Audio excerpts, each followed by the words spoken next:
Hey guys, it's another Friday, and you know what that means? Pillow fight! Now today I want to talk about college life, more specifically, dorm life. Now when I first came into dorms, I was expecting the things you kind of see in movies, like people smoking marijuana in the halls and like people banging at night. None of that is true. But honestly guys, if you're the right type of person, dorm life is actually pretty fun.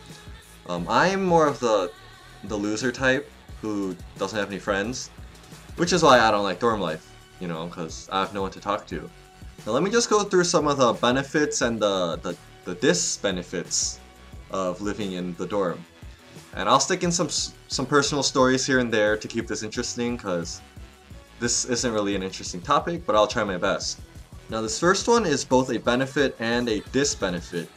It's that your friends are always around. If you want to hang out, you could just go downstairs and your friends will be in their room. First semester I hung out a lot, but naturally my grades suffered because of it. Benefit number 2 is you don't have to clean your bathroom. You don't have to worry about how much electricity you're using. You don't have to worry about leaving the air conditioning on all day because it's all already paid for. The disbenefit to these same reasons is that it's not your own bathroom. If you have to like go poo, now if you're a girl I understand you don't go poo, so try to understand here, but there could be like pee all over the seats, and honestly this happens a lot and it's pretty frustrating. Now you girls may not understand this because I don't see how girls can miss the toilet seat, but most of the time the toilet seats are clean for guys, but that one time you try out that shady Mexican joint down the street and you have to go really badly, that's when all the toilet seats have pee all over them. Now here's a pretty good hint. When you first move in, you want to find that shower stall that works well, that the water comes out consistently, and that stays at a good temperature. I didn't know this. When I first came in, the first stall, I assumed that all the stalls were working fine. So I went in, I took off my clothes, I turned on the water, and the water was good. And then 5 seconds, it completely fluctuated to like really hot water, and then really cold water. So I turn it off, and I'm like naked and wet, and I'm thinking like, what do? Do I have to switch stalls and hope nobody sees me? You don't want this to happen to you. It's embarrassing, first of all.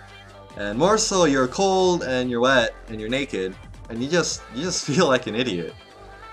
Next thing that anyone who moves to dorm has a question about is, how's the food? Now if you grew up eating, let's say, typical American food like hamburgers, pasta, things like that, you'll probably enjoy the dormitory food a lot. But me, I grew up eating home-cooked Korean food. Because of that, food doesn't really agree with me. I don't really like the food here. And every week they have that brown stuff that they call Chef's Delight, and you know that's just the leftover food from the week. That stuff is gross. Then there's the issue of having to go to the dining hall to actually eat. I can't tell you how many meals I've missed because firstly the hours were wrong. Like my sleep schedule is really weird, so I don't wake up in the time period that the dining hall's open. And if I do, I don't want to like shower just to eat, because you're gonna see people there you know, and you want to look kind of presentable. This one time I was pretty hungry when I woke up, so I went straight to the dining hall. Now my hair was like sticking up everywhere, so I wore a hoodie to try to cover it up. But my friends were all eating there, and they're like, "Oh H, come eat with us." And you can't say no to that, so I sat down with them.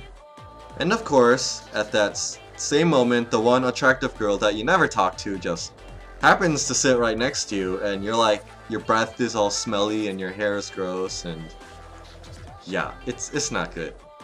But aside from that, eating at the dorms is great. Now the biggest benefit and disbenefit from living in the dorms is most likely your roommate.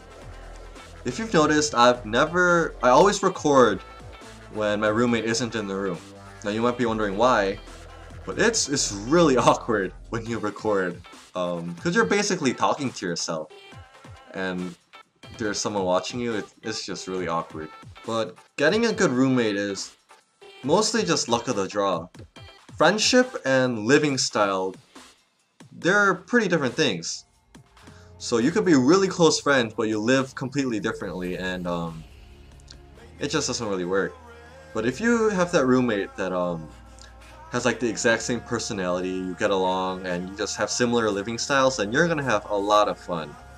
Now, a perfect example of this is two of my friends who they fit really well.